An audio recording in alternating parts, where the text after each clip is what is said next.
BFM Business, le club du droit, présenté par Laure Closier. Bonjour et bienvenue dans ce nouveau club du droit. Aujourd'hui, on va parler famille. Comment aider ceux qui vous sont proches? Alors attention aux petits arrangements entre amis, les donations déguisées, les prêts non déclarés. Beaucoup de familles vivent dans le risque d'un redressement fiscal, un risque inutile alors que les cadres sont clairs. On est là pour ça, pour vous aider à réfléchir à votre situation familiale et vos souhaits d'évolution patrimoniale. C'est Jean-Michel Boisset, notaire en Normandie, qui va tenter de vous éclairer et de vous donner des pistes vers des solutions que peut-être vous ne connaissez pas. En deuxième partie d'émission, on répondra à toutes vos questions, celles que vous nous envoyez sur clubdudroit@bfmbusiness.fr. Et puis notre reportage, aujourd'hui nous sommes allés au salon de l'expatriation. C'est parti pour ce club du droit, mais avant quelques news. BFM Business, le club du droit, les news. Et certains sénateurs ont décidé de passer la seconde pour ouvrir le marché de l'assurance emprunteur. Rien ne vous oblige à prendre votre prêt et votre assurance de prêt au même endroit, ça vous le savez. Mais certains sénateurs considèrent que trop peu de clients arrivent désormais à faire jouer la concurrence.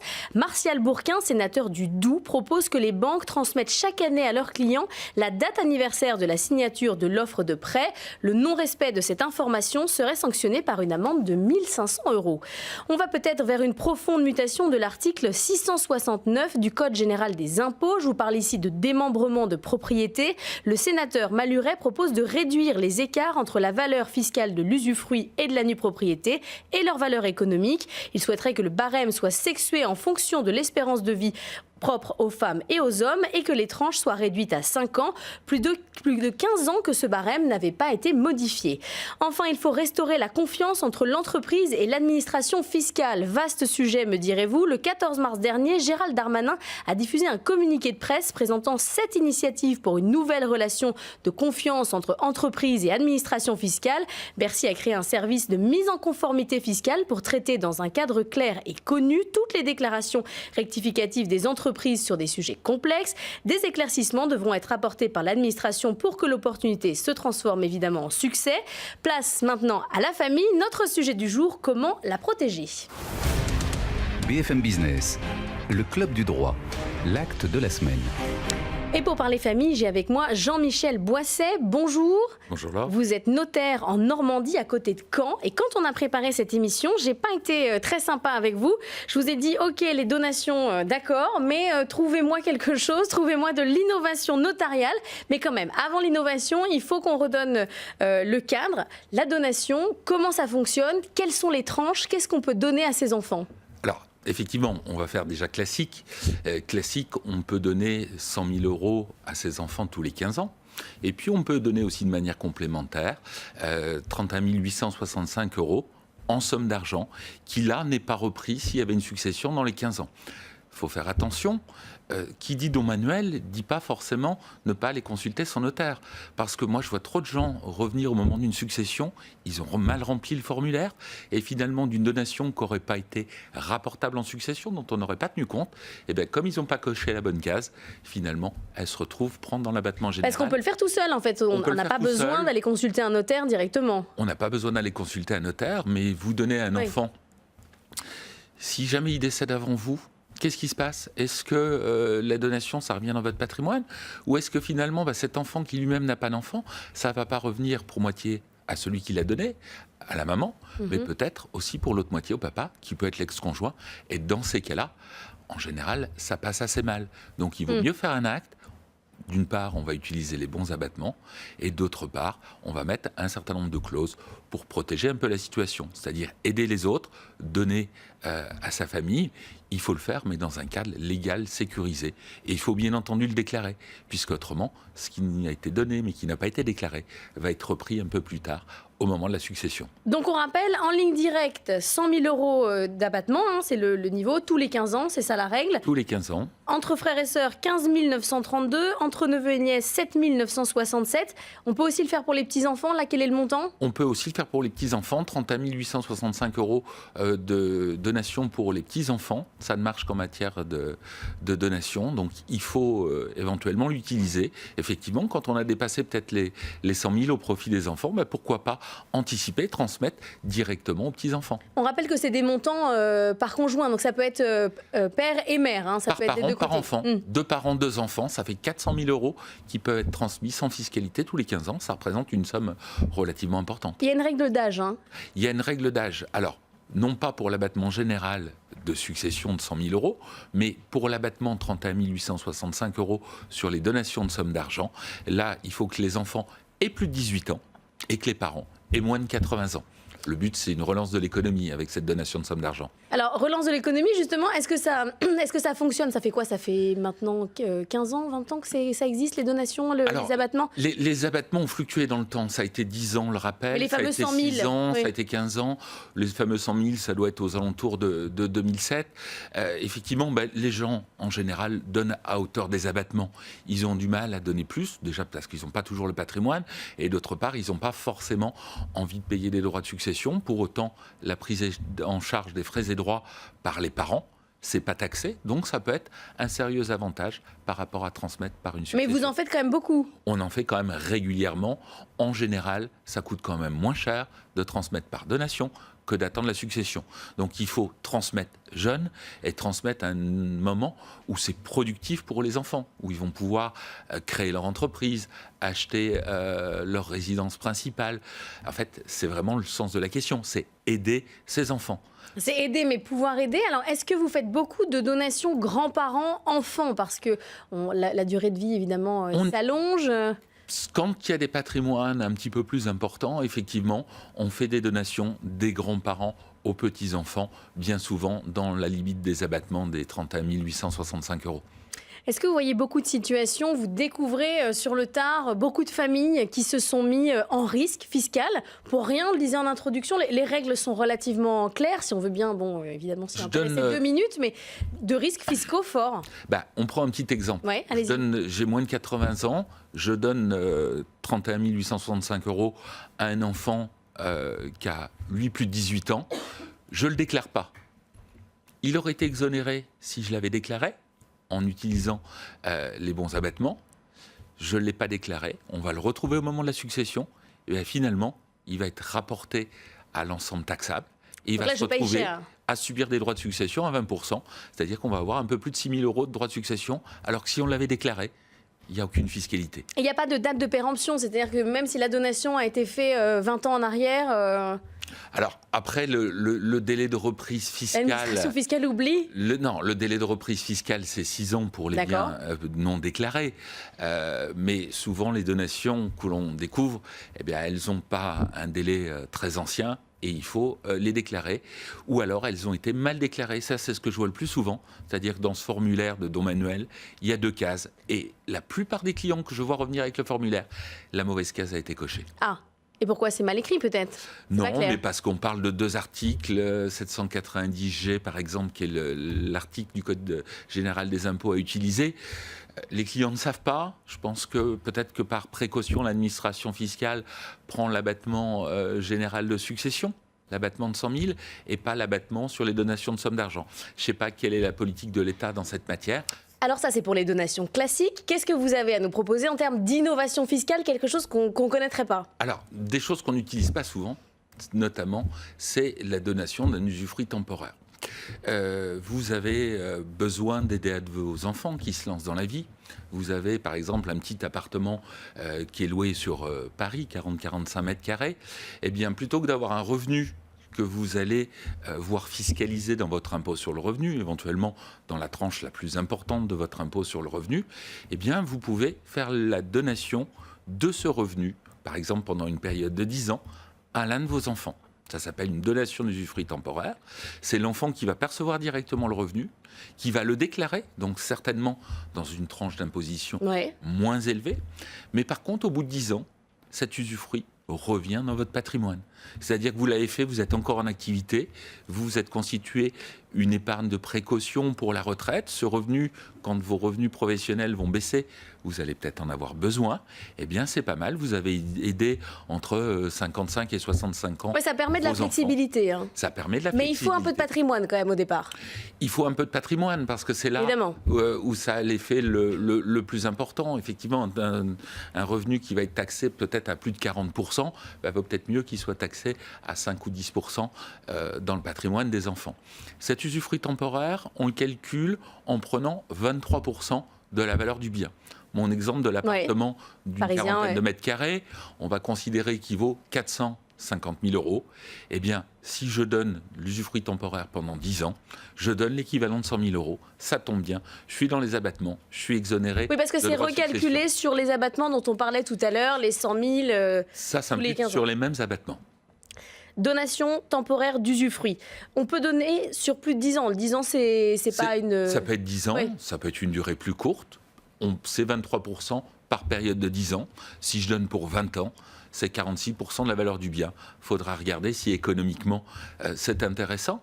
Mais quand on voit l'augmentation de la durée de vie, on peut se dire que donner et s'appauvrir, puisque quand on donne, on s'appauvrit, c'est peut-être pas mal de donner de manière temporaire et de récupérer. C'est très flexible comme situation. Le bien, Ça, les gens ne connaissent peut-être pas. Donation temporaire d'usufruit. Autre piste.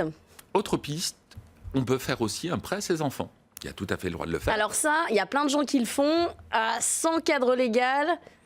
Alors, il y a déjà un Ils vont vous dire, ah bon, il y avait un cadre légal? Je ne savais pas. Alors, il y a un cadre légal. Ouais. Il y a bien sûr l'obligation de le déclarer. Il y a même des formulaires à remettre au niveau de l'administration fiscale. Et il faut faire attention. Il ne faut pas dire je fais un prêt, mais il sera remboursable qu'au moment de ma succession. Parce que là, l'administration le requalifie assez souvent en disant c'est pas un prêt, à ma mort, finalement c'est une donation. C'est pas remboursable en fait. Donc quand on prévoit un prêt, on peut le prévoir sans intérêt. De toute façon, les taux d'intérêt sont assez faibles, mais il faut prévoir des modalités de remboursement, un délai, et puis peut-être qu'en cours de route, eh bien, ce prêt que l'on avait fait, on pourra aussi le transformer en donation. C'est-à-dire que ce qui n'a pas été remboursé, on peut peut-être en cours de route récupérer un abattement qui s'est reconstitué au bout de 15 ans et puis peut-être en donner la moitié aux enfants ou à celui à qui on a fait le prêt.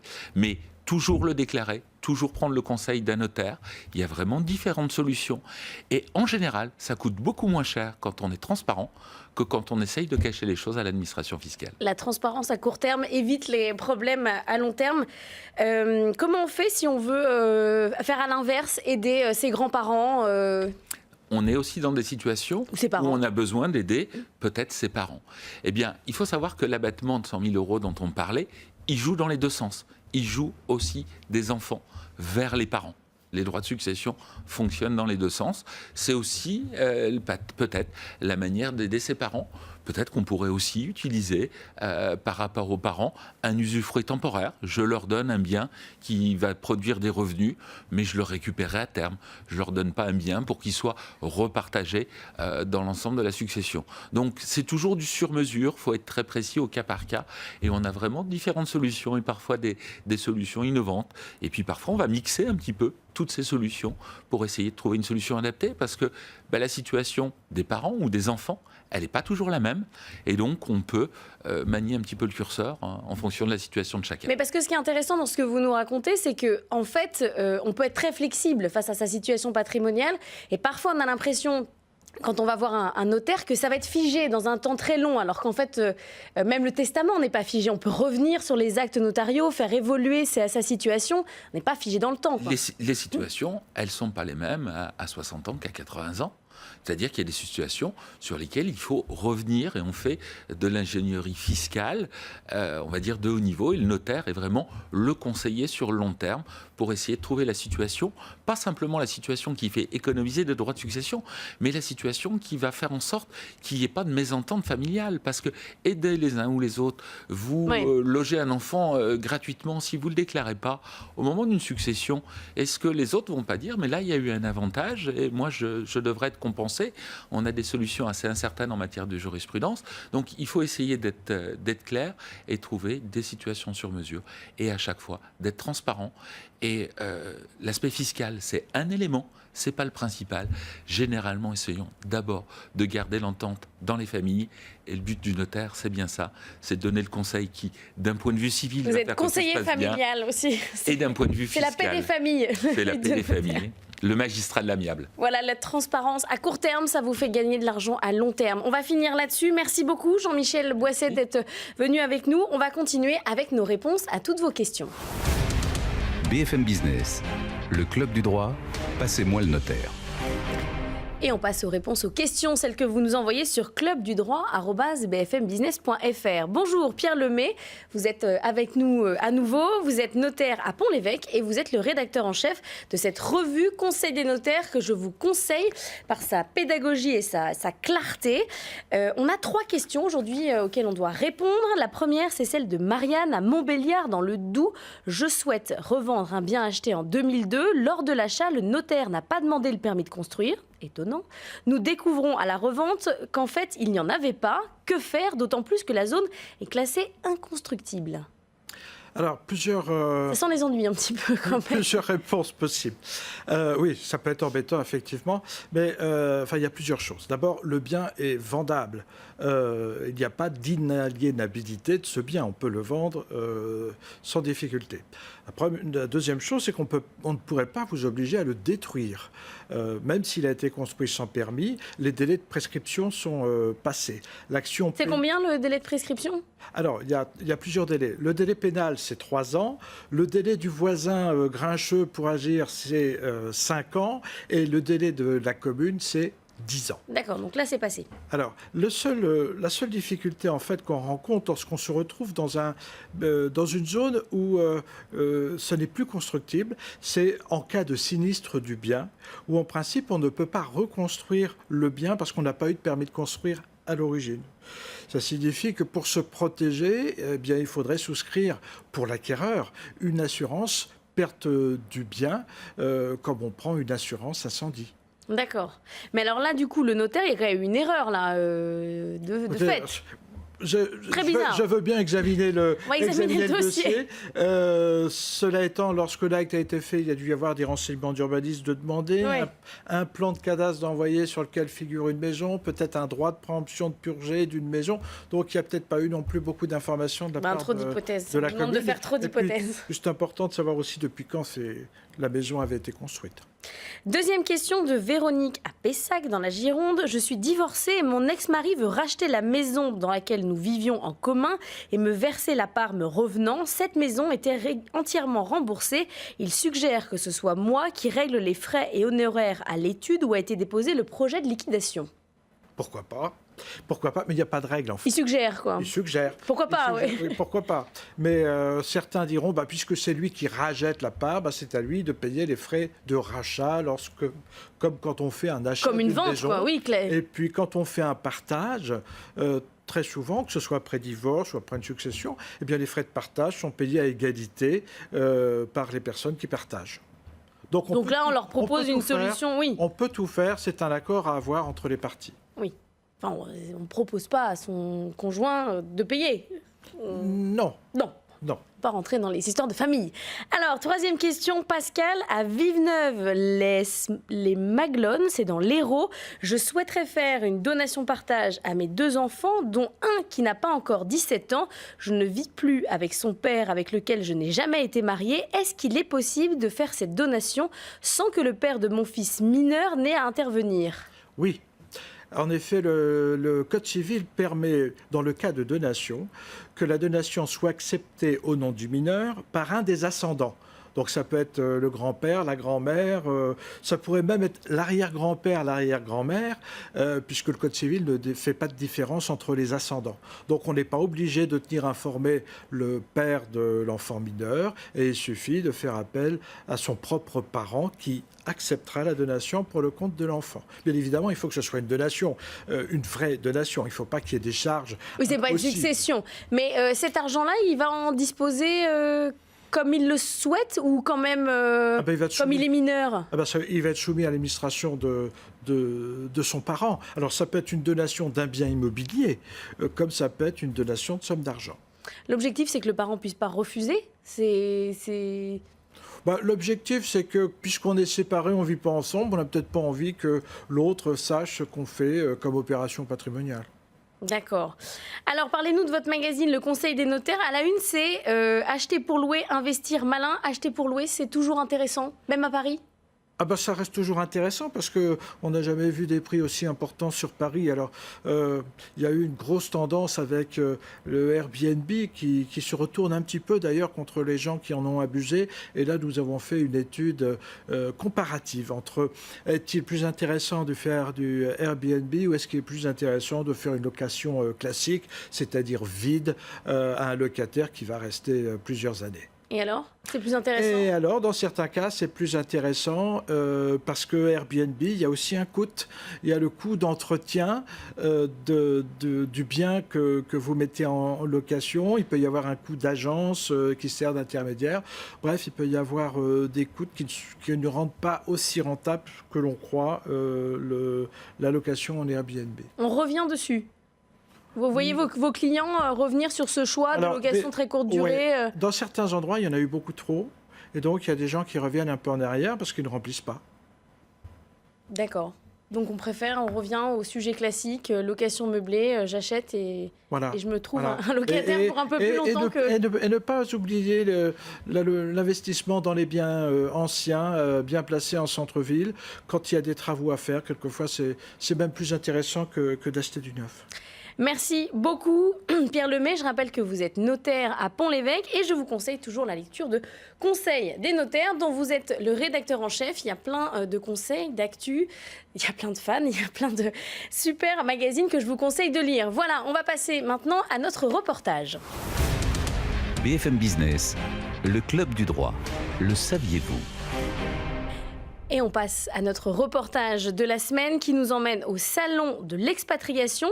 Ne partez pas à la légère si vous voulez quitter la France. Écoutez ce reportage de Samuel Bénichou. Retraite, éducation, santé, logement, gérer son patrimoine financier ou immobilier, optimiser sa mobilité professionnelle. Voilà quelques-uns des thèmes abordés par les notaires lors du 10e salon S'expatrier mode d'emploi qui se tenait la semaine dernière à la Cité universitaire de Paris.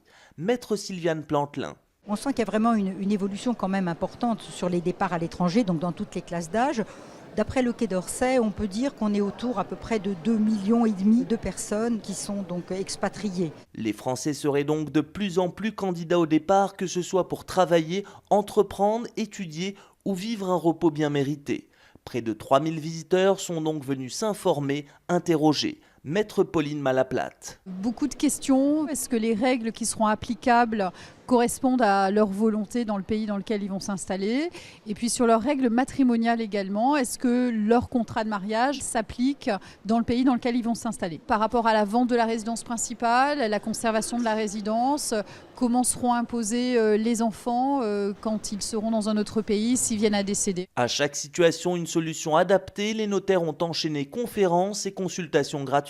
Je suis venu au Salon des expatriés parce que j'y trouve une information centralisée et pertinente qui me permet d'éviter les bavardages superficiels sur le web. On avait un projet peut-être professionnel. On a trouvé ça pas mal d'avoir tous les intervenants dans le même lieu. Canada, États-Unis, Europe, le podium des destinations visées. Il y aurait autant de femmes que d'hommes et un tiers de jeunes de moins de 25 ans seraient désireux de résider à l'étranger. Voilà pour ce reportage de Samuel Bénichou. Merci beaucoup d'avoir été avec nous pour ce club du droit. On se retrouve le mois prochain pour une nouvelle émission.